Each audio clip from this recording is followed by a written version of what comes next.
मेरा अतीत मेरा पीछा नहीं छोड़ रहा है। अतीत से परेशान हूं।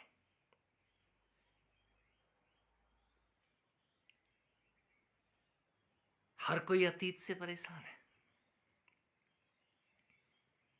हर कोई अतीत से परेशान है।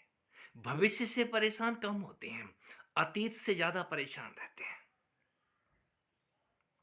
जो कुछ भी सुना है, जो कुछ भी याद है, जो कुछ भी स्मृति में है, वो चारों तरफ से हमें लपेटे रहता है। हम करें तो करें क्या? अतीत से छुटकारा कैसे मिले? अतीत से छुटकारा पाने के लिए हम ध्यान करते हैं, विचारों को किल करने की कोशिश करते हैं और समझते हैं कि हमारे समस्त विचार एक दिन शांत हो जाएंगे। हो जाते हैं। ये सत्य है।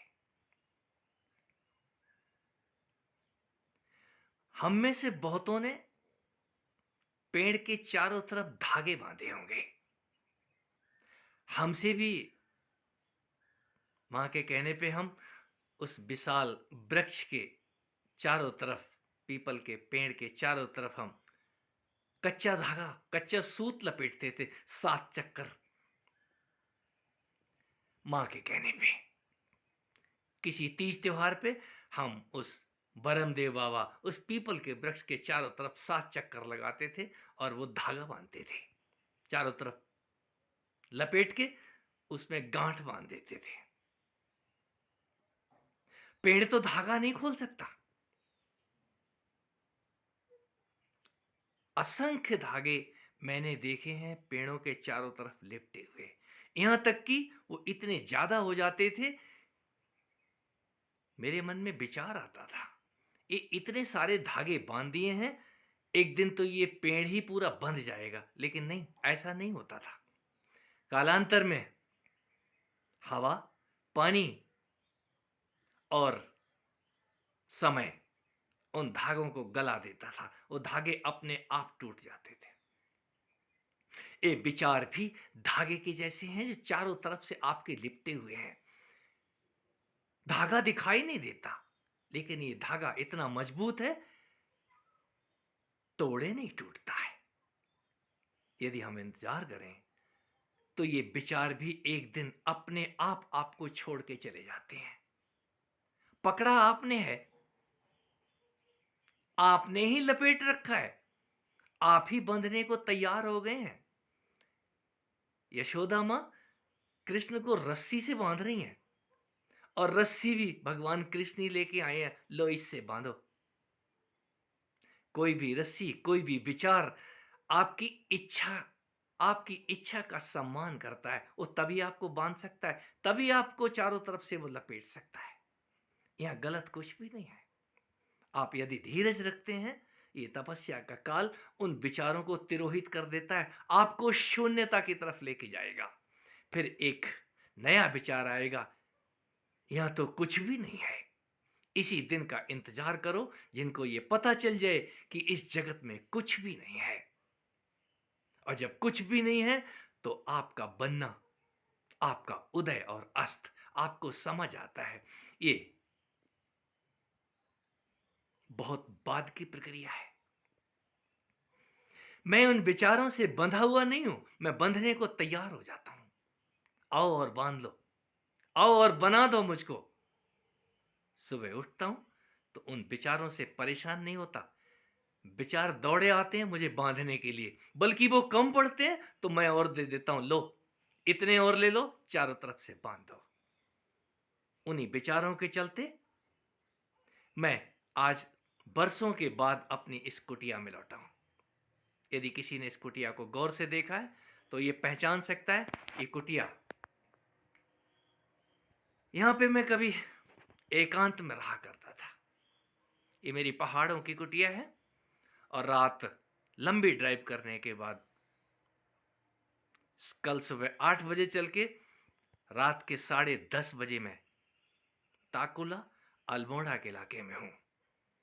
किस लिए आया हूं? वो विचार लेके नहीं आए, बल्कि मैं स्वयं आया। इच्छा की मैंने, मैं जाऊं यहां पे। और आने के बाद मुझे एक अजीब-सी ताज़गी का एहसास हो रहा है यहाँ पे, होना ही चाहिए। क्यों? आज यहाँ कोई भी नहीं है मेरी केयर करने वाला। मैं अकेला हूँ यहाँ पे और आया हूँ तो इस कुटिया को देखने नहीं आया, कुछ लोगों से मुलाकात करने आया हूँ और ये मुलाकात के बहाने वो विचारों का आनंद ले रहा हूँ। ये विचार ही ना हो, ये तो विचारे हैं, ये साथी हैं। आपके साथ थोड़ी देर खेलेंगे और खेलने के बाद ये अपने आप ही चले जाएँगे। आपको भेजना नहीं पड़ेगा। ये विचार ही हैं जो आपको ज़िंदा करते हैं, ज़िंदा होने का एहसास देते हैं। और जब आप ज़िंदा हो जाते हैं, इस संसार की सेवा करिए। ये संसार आपको यूं ही नहीं मिल गया है। ये आंखें, ये मुंह और ये कान कोई गलत रास्ते पे है तो उसको सुधारिए और जहां सुधार की जरूरत है वहां अपना मुंह खोलिए, हाथ चलाइए और इन आंखों का इस्तेमाल कीजिए। मैं इस ताजगी को इस कैमरे की नज़र से दिखाने की कोशिश कर रहा हूँ। आज यहाँ पे पूरा जंगल हो गया है, चारों तरफ से ये वन प्रांत है। ये पहाड़ों की धरती अच्छी लगती है। ये विचारों के माध्यम से ही हम विचारों से जुड़ जाते हैं। ये कवि यहाँ हमने बरसों बिताए हैं और फिर एक दो दिन के लिए अकारण आ गए हैं। आप भी जगह से बंधे ना रहें। मैं किसी भी जगह से बंधा हुआ नहीं हूं। जहां मन किया वहां दारुख उस सारथी को रुकने का आदेश करता हूं जो कि कभी रुकना पसंद नहीं करता। हे दारुख, रथ को जरा उस भक्त के घर की तरफ मोड़ दो जो मेरा इंतजार कर रहा है।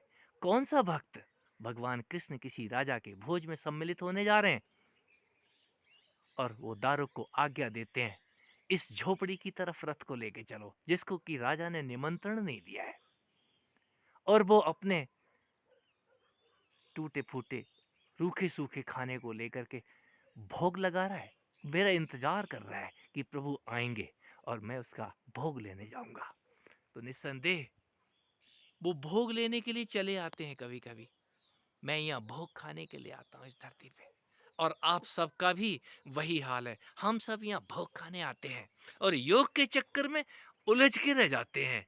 योग उन महाभोगों को खाने की तरफ, उन महाभोगों को खाने का तरीका बताता है।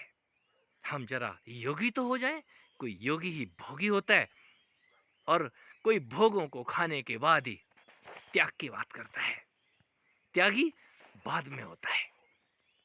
आप भी भोगों को खा के योगी हो जाएं, वो भोग अपने आप ही आपको त्याग देंगे।